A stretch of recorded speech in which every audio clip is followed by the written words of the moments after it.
여호수아서 3장 1절부터 마지막 절까지 말씀으로 한 번도 안 가본 길 걸어가기, 한 번도 안 가본 길 걸어가기라는 제목으로 하나님 말씀을 함께 나누겠습니다. 예전에 제가 얘기를 들었었는데 저희 아이들을 키우다 보면은요, 전에 노자매님한테 들었는데 노자매가 이제 성민이를 막 야단치고 있더니 그 야단치는 모습을 보던 성은이가 앉아서 동화책을 거꾸로 들고 책을 읽는 척하고 앉아있더라 하는 걸 들은 적이 있습니다. 보면은 이제 큰 아이들이 혼나면 작은 아이들이 이제 빨리 캐치해가지고 눈치가 아주 빨라지죠. 그래서 어떻게 하면 혼나지 않는다는 걸 터득해서 가보지 않은 길을 가는 길을 조금씩 터득하는 경향이 있는데, 오늘 우리가 보았던 하나님 말씀을 보면은요, 여호수아서 3장에 어떤 말씀이 있냐면 3절이죠. 4절입니다. 4절에 보시면, 그러나 너희와 그 궤 사이의 거리를 재서 2000규빗쯤 되게 하고 그것에 가까이 가지 말라. 그리하면 너희가 반드시 가야 할 길을 알게 되리니 너희가 이전에 이 길을 지나지 아니하였느니라. 이런 말씀이 있습니다. 지금 생각해 보시면 이스라엘은 출애굽해서 이집트에서 나와서 한 번도 가보지 않은 지금 광야길을 걸어가고 있습니다. 이제 요단강을 건너서 그 가나안 땅, 그 땅으로 좀 들어가려고 하는 그 찰나에 있는 것이죠. 그래서 그들은 지금 그동안도 그랬지만 앞으로 걸어가는 길도 한 번도 가보지 않은 길을 걸어가고 있는 것이죠. 한 번도 가보지 않은 길. 제가 한 번도 가보지 않은 길이어서 한번 가본 길이면 익숙하니까 어떻게 해야 되는지, 이렇게 해야 되는지 미리 준비도 할 수 있는데, 가보지 않은 길이어서 준비도 할 수 없고 실수도 할 수 있고, 그런 우리 인생과 너무 비슷하다는 생각을 주님께서 주셨습니다. 아주 비성경적인 제목이긴 하지만 TV 드라마 제목 중에 이번 생은 처음이라 들어보셨습니까? 그런 제목이더라고요. 그래서 예전에 들었는데, 제가 예전에 구원받았던 당시에 한국에 있는 차인표 신혜라라는 그 탤런트들이 제가 구원받았던 그룹에 구원을 받았었어요. 그래서 제가 교제하던 공형제님이라고, 그 형제님과 함께 성경 공부를 하고 있었거든요. 그래서 제가 이제 그분들이 확실히 구원받은 크리스찬인 걸 아는데, 얼마 전에 들었습니다. 어떤 분이 어떤 그 무슨 TV 프로그램에서 다시 태어났더라도 그 신혜라였던가요? 그 현재 부인과 다시 결혼하겠냐고 이렇게 질문을 했을 때, 이 차인표란 탤런트가 저는 은혜를 믿지 않습니다 라고 대답을 해서 아주 썰렁한 분위기를 만들었다는 이야기를 제가 들은 적이 있습니다. 자, 그래서요, 저는 지금 윤은 당연히 틀렸죠. 지금 그걸 말하는 게 아니라, 드라마 제목이 이번 생은 처음이라는 제목이 있는 걸 볼 때 많은 사람들이 공통적으로 느끼는 거죠. 내가 엄마가 돼본 것도 처음이고 아빠가 돼본 것도 처음이고 2021년 7월 4일을 살아본 적이 없기 때문에 어떻게 해야 되는지 모르는 경우가 너무 많아서 그걸 너무 알고 싶죠. 오빠가 혼나는 걸 보고 그 길을 가보진 않았지만 미리 알 수 있었던 우리 동생들은 조금의 이점을 누릴 수 있을지 모르겠으나 보통의 우리 삶은 모르잖아요. 그래서 이 전혀 아무도 가보지 않은 길, 나의 인생 길을 가는 데 있어서 오늘 동일하게 한 번도 가보지 않은, 그들은 이제 피지컬한 길이었죠. 피지컬한 그 여정을 갔던 이스라엘을 바라보면서 하나님께서 저희에게 한 번도 가보지 않은 길, 그들이 이렇게 걸어갔으니 너희도 그렇게 걸어가면 되지 않겠는가 하는 생각을 주셨습니다. 그래서 어떻게 하는 것이 한 번도 안 가본 길을 잘 걸어갈 수 있는가, 오늘 하나님 말씀을 보시면서 함께 확인을 해보고자 합니다. 첫 번째로요, 여호수아서 3장 3절을 보시면 이런 말씀이 있습니다. 백성에게 명령하여 이르되 너희가 주 너희 하나님의 언약궤와 그 궤를 맨 레위 제사장들을 보거든 너희 초소를 떠나 그것의 뒤를 따르라. 그것의 뒤를 따르라. 그것이 뭐죠? 언약궤입니다. 언약궤는 무엇입니까? 궤니까 상자입니다. 상자인데 그 안에 언약, 그러니까 모세가 예전에 시내산에 올라가서 하나님으로부터 십계명을 받았을 때 그때 돌판을 가지고 올라갔었다고 성경에 기록이 되어 있고요. 거기에 하나님께 손가락으로 십계명을 써서 주셨다고 하죠. 그래서 그 돌판, 하나님이 친히 주신 그 십계명 전체 율법을 상징하는 그 돌판을 언약궤, 궤짝 상자 안에 집어넣어서 그것을 이제 성막, 태버나클, 텐트를 만들어서 거기에 지성소라고 불리는 가장 은밀한 곳에 이제 갖다 둬라 이렇게 말씀하신 적이 있습니다. 그래서 언약궤와 그 궤를 맨 너희 사람 제사장들을 보거든 너희 처소를 떠나 그것의 뒤를 따르라. 즉 한 번도 가보지 않은 길을 걸어가고 있는 이스라엘에게 주셨던 하나님의 첫 번째 명령은 언약궤를 따르라 하는 것이었습니다. 언약궤의 뒤를 따르라. 이것을 오늘 우리에게 영적인 원리를 찾아 적용을 한다면 첫 번째로 한 번도 안 가본 길 걸어가는 방법 첫 번째는요. 말씀을 따르는 것입니다. 말씀을 겸손히 순종할 것을 결심하시는 것입니다. 한 번도 안 가본 길을 가는 것은요. 말씀을 겸손히 순종하는 것이다 하는 것입니다. 왜냐하면 언약궤가 하나님의 말씀을 상징하고 있으니까 그 말씀을 이스라엘은 피지컬리 뒤를 따랐다면 우리는 스피리추얼리 그 뒤를 따르고 순종하는 것을 말합니다. 여러분 말씀을 공부하는 거 재밌으신가요? 재밌는 분들 계시고 아닌 분들 계시죠? 제가 보니까 이 구원받고 나서 3단계가 있는 것 같아요. 첫 번째 단계는 말씀이 지겨워요. 좀 보십시오. 좀 있으면 이제 이 가운데 끄덕끄덕 계속 저한테 인사하는 분들이 나타나기 시작할 겁니다. 말씀이 지겹습니다. 1단계입니다. 2단계는요. 말씀이 꿀같이 답니다. 너무 재밌고 와 신기하고 2단계입니다. 3단계는요. 그 말씀을 공부할 때 너무 좋았는데 순종하려니까 너무 어려운 것을 경험하는 단계입니다. 그래서 요한계시록 10장 9절에 이런 말씀이 있습니다. 내가 그 천사에게 가서 그에게 이르되 그 작은 책을 내게 주소서 하니 그가 내게 이르되 그것을 가져다가 먹으라. 그것이 내 배는 쓰게 할 터이다. 내 입에서는 꿀같이 달리라.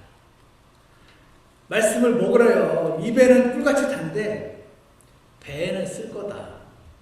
공부하고 읽는 거는 너무 꿀같이 달콤한데 이걸 직접 순종하려니까 굉장히 어려울 것이다. 라는 상징으로 우리에게 보여주는 것을 보게 됩니다. 여러분 어떤 이런 경험 해보셨습니까? 이 말씀을 알고 거기에서 꿀같은 달콤함을 느끼고 너무 하나님의 말씀에 놀랍고 하는 것은 그것도 훌륭한 겁니다. 왜냐하면 더 많은 분들이 지겨워하고 성경 읽는 게 너무 힘들고 어려운 분들도 굉장히 많잖아요. 그럼에도 불구하고 하나님께서는 야고보서 1장 22절에서 너희는 말씀을 행하는 자가 되고 듣기만 하여 자신을 속이는 자가 되지 말라. 이런 말씀을 하십니다. 듣기만 하면 공부만 하면 읽기만 하면 그것도 좋은 건데 저는 지난 우리 이사분기에 9분의 형제 자매님들이 하나님 말씀을 완독하시고 이모티콘을 받은 것을 너무 감사하고 축하드리고 다음 분기에는 더 많은 분들이 읽기를 원해요. 근데 하나님께서 원하시는 것은요. 말씀을 행하는 자가 되고 듣기만 하여 순종 없이 듣기만 하고 공부만 해서 너의 자신을 속이는 자가 되지 말라 그랬습니다. 어떻게 속이죠? 순종 없이 듣기만 하면요. 내가 그 말씀을 다 안다고 스스로를 속이게 됩니다. 안다고 속이고 나는 그걸 하고 있다고 속이게 됩니다. 근데 아니다. 하나님 말씀은 입에는 달지 모르지만 배는 쓰다. 그 과정을 겪어서 하나님 앞으로 가는 것이다. 그래서 야고보서 3장 1절에서는 내 형제들아 너희는 많이 선생이 되지 말라. 우리가 더 큰 정죄를 받을 줄 너희가 아느니라. 제가 이 말씀 때문에 목사가 안 되고 싶었었는데 선생이 되지 말라 그러시니까 저는 선생 안 되고 정죄 안 받는 걸 더 좋아하거든요. 근데 그것은 이제 하나님의 선택이시니까 제가 오늘 여러분과 제가 함께 다 아시겠지만 한 번도 가보지 않은 그 길을 걸어가는 이스라엘에게 하나님이 첫 번째 주셨던 것은 그 교회, 언약교회를 보거든 그들을 따라가라 하는 것이라는 것을, 하나님 말씀을 겸손히 순종하는 것이라는 것을 여러분 새삼 한번 다시 한번 기억하시기를 원합니다. 근데 4절에요. 그냥 순종하는 게 아니고 왜 겸손히 순종하라는 것인지 4절에 그 이유가 나와 있습니다. 4절을 보시면 여러분 함께 저와 함께 한번 읽어보겠습니다. 시작. 그러나 너희가 그 궤 사이의 거리를 재서 2000규빗쯤 되게 하고 그것에 가까이 가지 말라. 그리하면 너희가 반드시 가야 할 길을 알게 되리니 너희가 이전에 이 길을 지나지 아니하느니라. 여기에 이제 두 번째, 제가 첫 번째 그 수업 포인트에서 말씀을 순종하는데 겸손히 순종하라고 하나님께서 원하신다라고 말씀드렸거든요. 왜 그랬냐면 여러분 2000규빗이라는 단어가 나옵니다. 2000규빗 얼마나 거리가 되죠? 제가 한번 재봤습니다. 2000 규빗이요 손가락부터 여기까지 이게 forearm 이게 1규빗입니다. 그러니까 우리도 뭐 길이 대충 될지 이렇게 해가지고 이 손가락으로 한 3번 그 정도 이렇게 생각하는 것처럼 이 규빗이 사람마다 다르긴 하겠지만 대략 50cm 정도. 그래서 2000규빗이면요 2000규빗 곱하기 50cm 10만 cm는 1000m는 1km. 제사장이 언약궤를 두고 따라가는데 2000규빗이 적당히 약 5m, 10m가 아니고 1km 뒤에서 따라가라고 하고 있음을 보고 저는 놀랐습니다. 2000규빗이 1km 저 까마득이잖아요. 저 까마득한 곳에 거리를 두고 쫓아가라. 이거는 뭔가 여러분 사무엘서에 보면요 이 언약궤를 지금 이스라엘도 1km나 떨어뜨려서 뒤에 쫓아가라고 하셨는데 겁도 없이 그 괴짜가 들여봤다가 멸망당한 사람들 이야기가 나옵니다. 기억하십니까? 찾아보지 않겠지만 사무엘상 6장 19절에서 벳세메스 사람들이, 이들은 이방인이고요 하나님이 얼마나 두려우신 분인지를 몰랐어요. 언약궤의 가치도 모르고 그 언약궤를 따르는 건 당연히 모르고 그걸 열어보고 확인하고자 하는 마음을 가진 것은 온전한 무지 때문이었다고 생각을 하는데 벳세메스 사람들이 주의 궤를 들여다보았으므로 그분께서 그들을 치시되 곧 그분께서 백성 중에서 5만 70명을 치시니라. 한순간에 5만 명 이상이 죽임을 당했습니다. 주께서 백성 중에서 많은 사람을 쳐서 크게 살육하셨으므로 백성이 애곡하였더라. 벳세메스 사람들이 이르되 이 거룩하신 주 하나님 앞에 누가 능히 서려? 그분께서 우리를 떠나 누구에게로 가실까 하더라.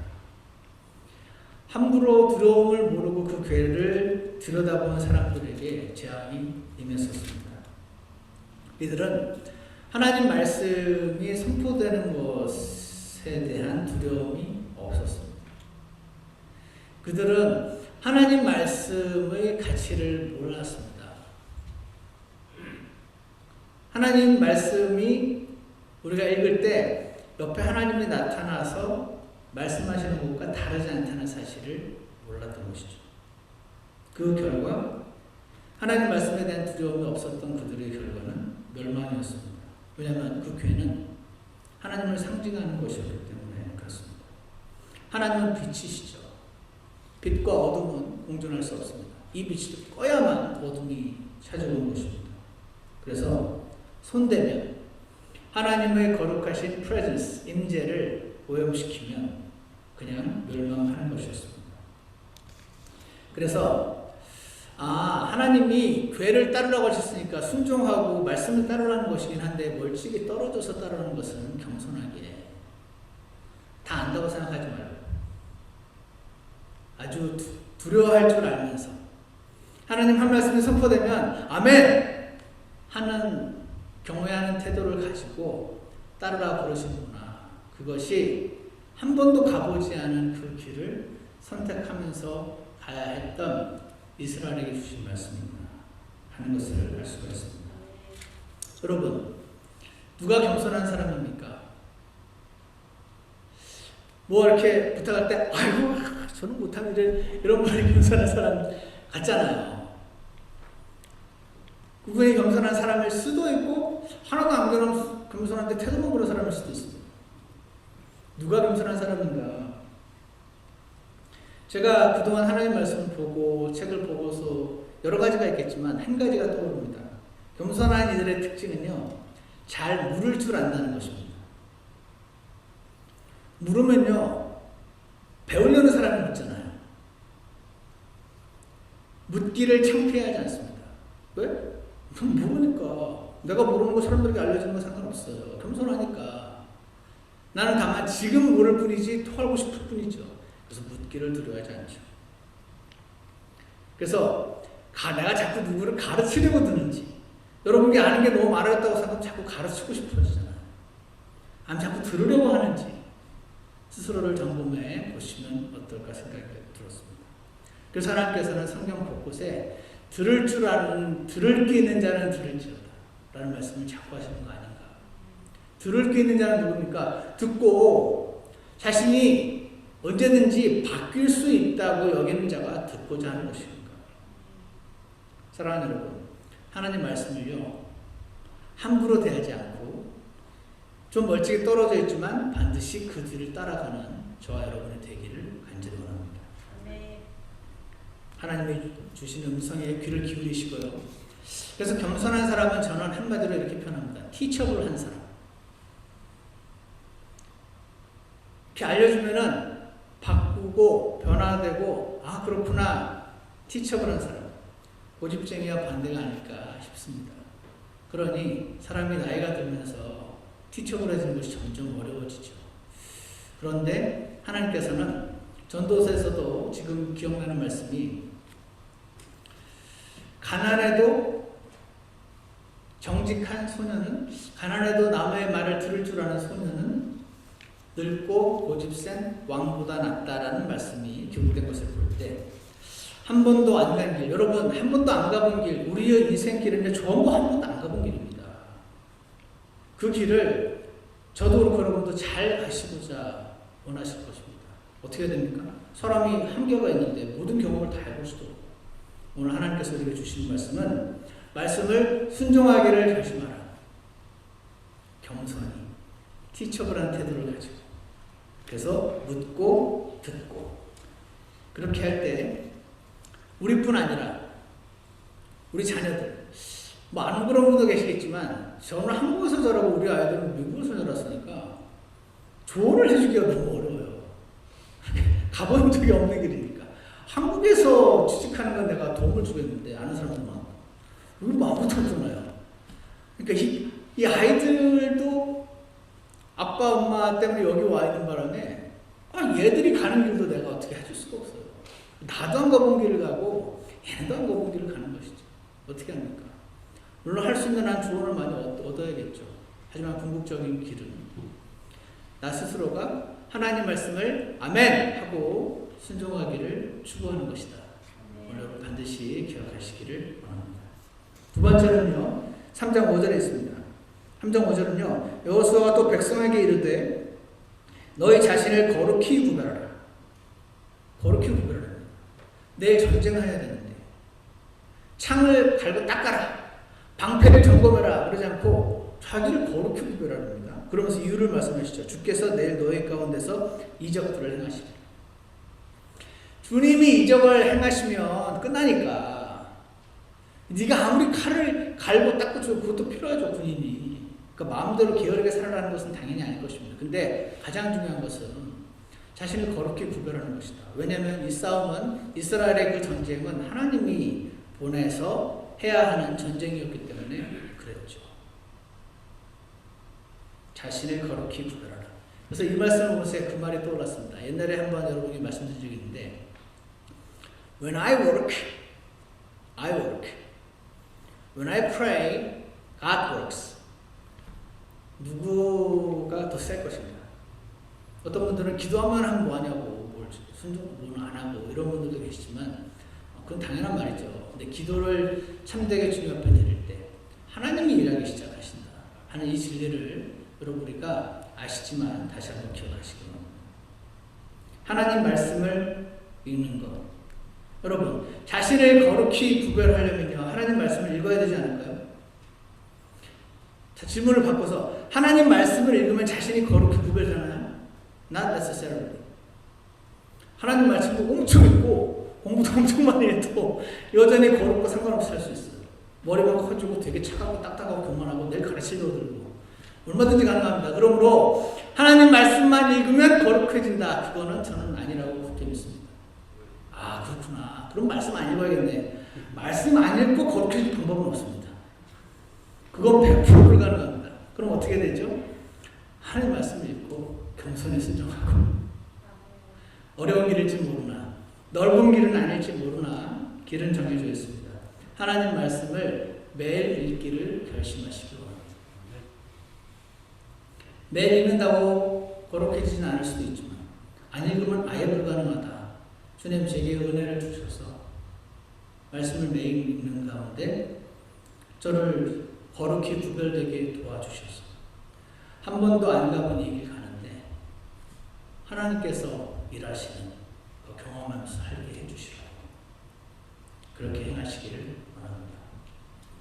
시편 119편 105절에 여러분 보셨는지 모르겠지만 우리 7월달 암송구절입니다. 7월달 암송구절 시편 119편 105절 주의 말씀은 내 발의 등불이요 내 길의 빛입니다. 주의 말씀은 내 발의 등불이래요.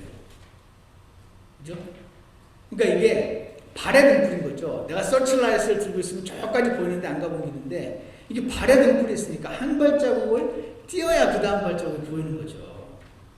한 번도 안 가본 길을 가려면 주의 말씀이 필요하긴 한데 그 말씀을 발에다 붙여놨기 때문에 한 발자국 떼는 게 중요합니다. 뭡니까? 순종인 것이죠.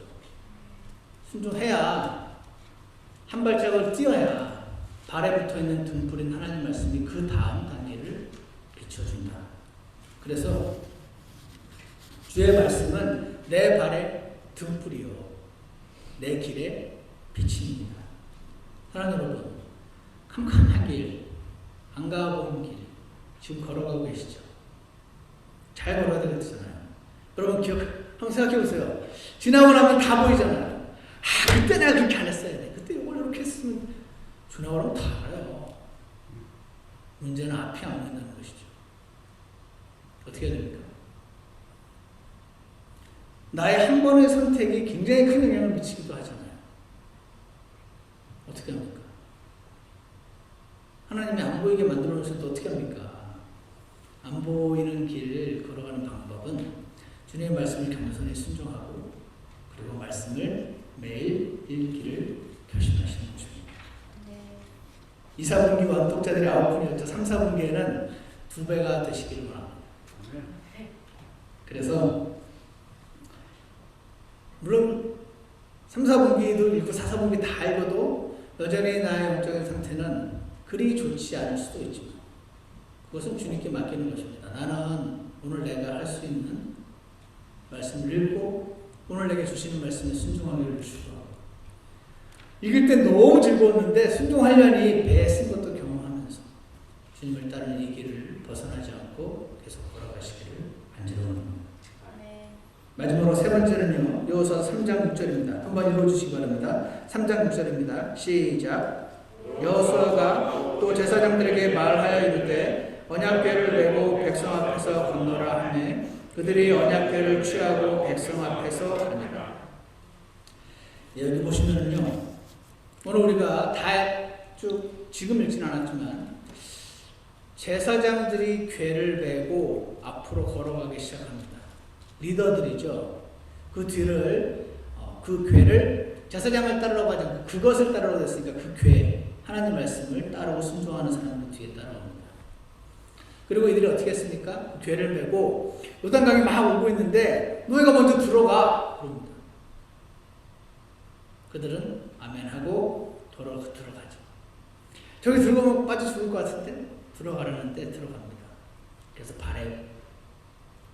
물에 발을 담갔더니, 이전에는 물에 발을 담글 필요가 없었어요. 홍해의 기적 때는 그냥 물을 멈춰주셨는데, 여기서는 이들이 앞서 들어가서 물에 발을 담갔더니 요단강이 멈춰서 그들이 마른 뭇을 지나가도 걸어갔다는 말씀이 나오는 것입니다. 이것은 무엇을 보여주는 것일까요? 세 번째로 하나님께서 우리에게 주시는 한 번도 안 가본 길 걸어가는 법은요, 조금 앞서 있는 당신이 배려하기를 결심하는 것입니다. 조금 앞서 있는 당신이, 뭐가 앞섰단 말이죠? 스피리추얼. 조금 앞서 있는 당신이 더 배려하기를 결심하시는 것입니다. 여러분, 제가 예를 들어서 김경희 집사님, 정 집사님 누구누구 해가지고 여러분 가정에서 누가 남편이라서 리더인 거 말고 그냥 하나님과 누가 더 가깝고 누가 더 순종을 잘하고 하여튼 누가 더 가깝습니까? 이렇게 물으면요, 가끔 싸우는 분들이 있어요. 나라고 당신이 이런 것도 못하면서 뭐가 앞서요, 이렇게 하시는 분들 가끔 있는데, 그거 아십니까? 예전에 어떤 목사님이 저희 교회 오셔가지고 똑같은 질문한 다음에, 여러분 이거 굉장히 쉽습니다. 여러분 딱 무릎 꿇고 기도 조금만 해보면 금방 합니다. 그러시대요.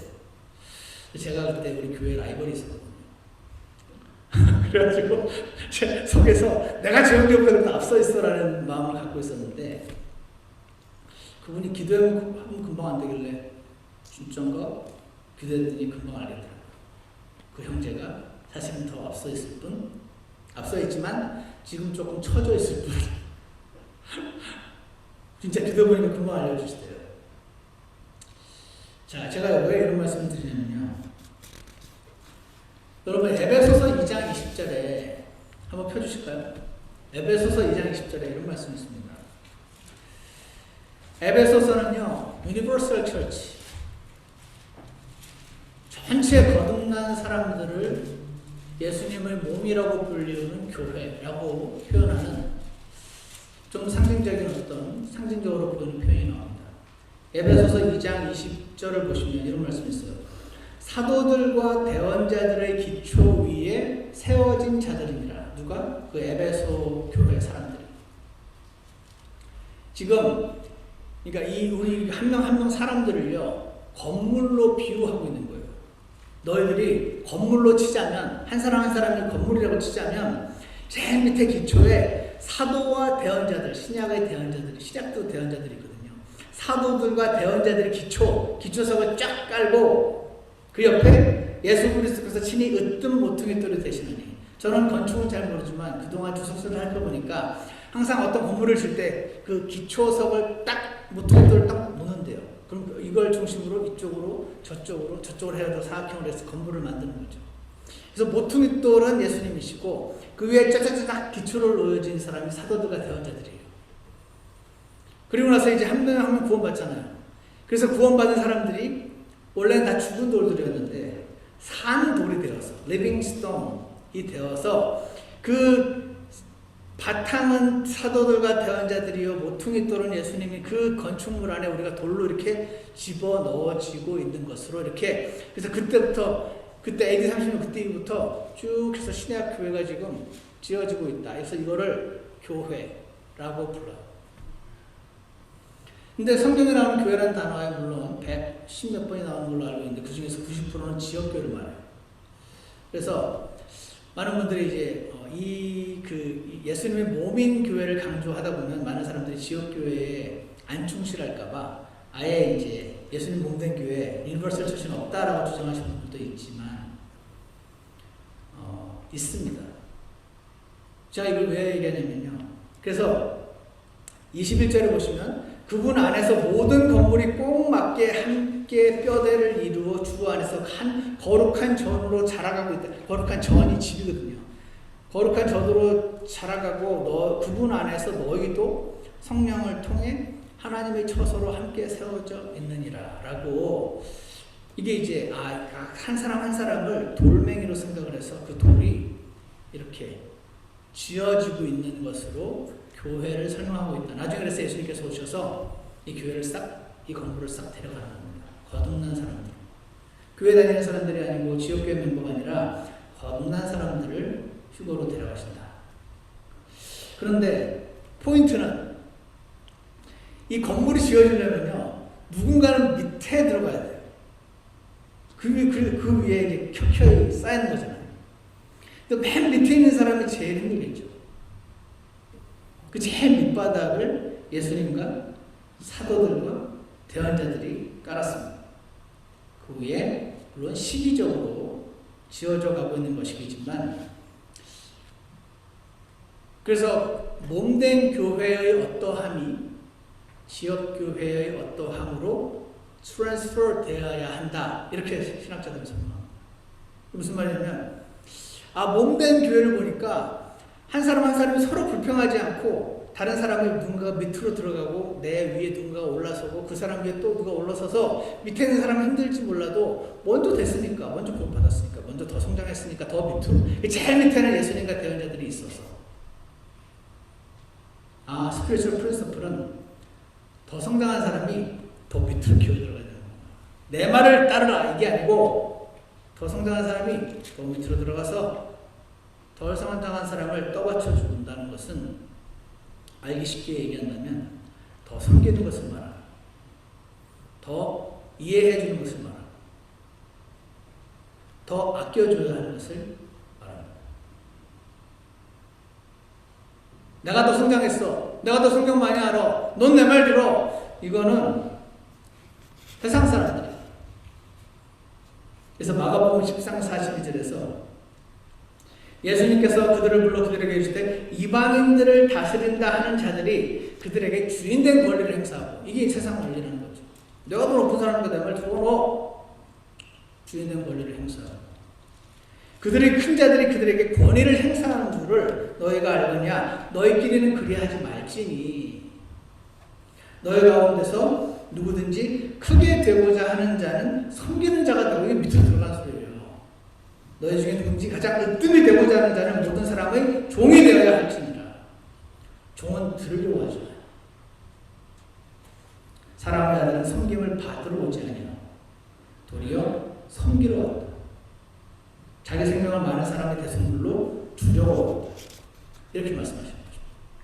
그래서 각자 집안에서도 그렇고 교회에서도 그렇고 좀 더 성장한 사람들이 더 밑으로 들어가야 한다는 것은 성경에 구체적으로 나와 있는 어떤 구절과 명령은 아니지만, 그냥 교회의 전체 그림을 볼 때 스피리추얼 프린시플을 따온다면, 한 가정에서 아빠가 좀 더 앞서 있으면 남편이 아내에게 가혹한 말 하지 말고 너무 열받아도 혀를 크게 물고 더 보살피고 더 배려해주고 한 번 더 용서해주고 한 번 더 설명해주고 답답해하지 말고.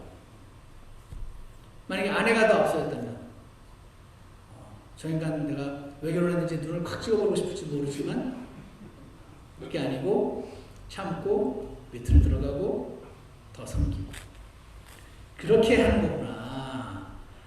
그러면 이제 많은 분들이 그런 겁니다. 쟤나 나나 별 차이 없어 목사님. 억울해 죽겠어. 왜 내가 계속 배려해주고 참아야 되고. 억울하십니까?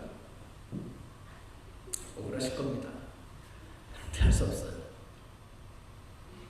할 수 없잖아요. 하나님이 이렇게 만들어 놓으셨는데 어떻게 합니까? 당신이 더 앞서있다고 조금이라도 기도해 보시면 금방 알아요. 당신이 앞서있으니까 밑으로 들어가시기를 축복합니다. 더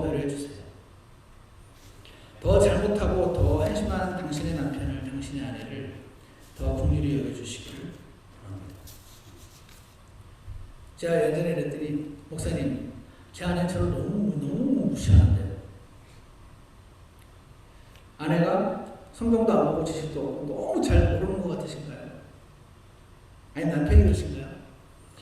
저 인간이 교회에서는 막 그러는데 집에서 성경 한 장 안 보는데 목사님 그런 분도 계시고 남편이 당신이 보기에도 누가 가깝죠? 별 차이 없을 수 있죠. 그런데 어떻게 해요? 우리가 큰애하고 작은애하고 싸울 때 뭐라고 합니까? 여러분 어떻게 하셨나요? 형아가 좀 참아주면 안 될까? 요거를 말로 하신 분도 있고 속으로 생각하시는 분도 계실 거예요. 왜냐하면 둘이 싸우는 게 거기서 거기잖아요. 그 가만 들어보면은 옳고 그름을 따지면 길이 안 보이는, 왜냐면 수준이 거기서 거기니까. 전부 자기의 정당성을 주장하고 자기가 옳다고 말할 때 그때 엄마 아빠가 느끼는 거가 그거잖아요. 형아가 누나가 좀 봐주면 안 될까? 근데 그렇게 봐주라고 하는 게 같은 너무 어려워. 둘 다 잘하는 수밖에 길이 없다 라고 생각하신 적 있으신가요? 비슷한 거 아닐까요? 우리가 다 비슷하지만 몇 살 차이 안 나는 그 형이 좀 봐주기를 원하시는 것, 그것이 하나님의 심정이라고 저는 확신합니다. 그래서 잠언 15장 1절에서 부드러운 대답은 진노를 돌이키거니와 가혹한 말들은 분노를 일으키니라. 가혹한 말들. 우리 남편 여러분, 가혹한 말 잘하십니까? 아내에게? 제가 좀 잘하는 편이었는데 옛날에. 가혹한 말들은 분노를 일으킨다. 그게 옳은 말인데 옳은 말 듣고 안 바뀌고 분노를 일으킨다고 말씀하시니 디모데후서 2장 24절 말씀처럼 주의 종은 결코 다투지 말아야 하며 모든 사람에게 부드러우며 가르치기를 잘하며 인내하라 라고 말씀하시니 한 번도 안 가본 길 저는 잘 걸어가고 싶습니다. 여러분도 그러실 거라고 생각합니다. 지겹게 실수 많이 하지 않았습니까? 같은 실수 또 안 하고 싶은데 어리석어서 자꾸 또 하잖아요. 그럼에도 불구하고 한 번도 안 가본 길 잘 걸어가려면 하나님 말씀을 순종하되 겸손히 티처블하게 순종하시기를 결심하시기 바랍니다. 하나님 말씀을 매일 읽는다고 다 된 건 아니지만 그래도 읽지 않으면 불가능하니 하나님 말씀을 매일 읽고 묵상하고 순종하기를 결심하시기를 축복합니다. 그리고 조금이라도 더 앞서 있다면 당신이 더 배려하기를 결심하셔서 한 번도 안 가본 길 우리 잘 걸어가게 되었으면 좋겠습니다. 기도하겠습니다. 선하신 하나님 아버지, 오늘 이스라엘 모습을 우리가 봅니다. 하나님께서 여호수아 보내셔서 그들을 끌고 가시는데 언약궤를 따르게 하시고 2000규빗 떨어져서 걷게 하시며 그리고 제사장들 먼저 언약궤를 몰고 요단강으로 들어가야 하실 것을 볼 때 오늘 어떻게 한 번도 안 가본 길을 가는 것인지 우리에게 말씀하시는 음성을 주님 저희 각자가 하나님 말씀 앞에 좋은 밭에서 떨어지는 말씀의 씨앗처럼 그렇게 받아들이게 도와주시옵소서. 그 말씀이 우리 안에서 열매를 맺고 자라서 우리 한 번도 안 가본 길을 주님 은혜 가운데 잘 따라갈 수 있도록 도와주시옵소서. 우리 자녀들도 한 번도 안 가본 길을 가기로 마찬가지인데 주님 부모로서 해줄 것이 없을 때가 너무나 많이 있사오니 지금 저희 모두를 긍휼히 여기시고 그들이 한 번도 안 가본 길도 엄마 아빠의 순종과 겸손과 그들을 향한 기도와 그리고 서로를 향한 배려를 통해서 주님이 친히 일하셔서 그들과 우리 모두 잘 걸어갈 수 있도록 축복해 주시옵소서. 감사를 드리며 예수 그리스도 이름으로 기도드렸습니다. 우리 다 같이 자리에서 일어나셔서 347장 함께 보시겠습니다.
기도가 끝나신 분들은 3절 함께 하시겠습니다.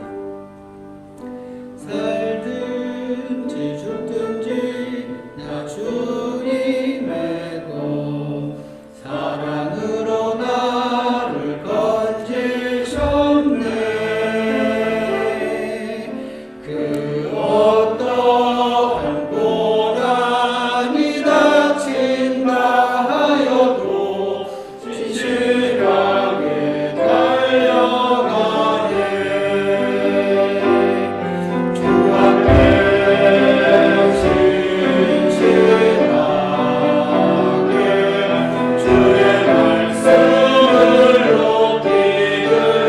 주의 말씀을 높이 들고 나의 생명 다하여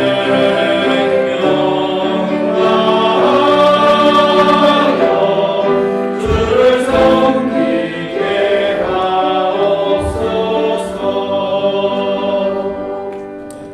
하나님, 주 앞에 신실하게 주님의 말씀을 높이 들고 나의 생명을 다하여 주님을 섬기고 싶다고 하는 이 말씀을 우리가 가슴 깊이 새기기 원합니다.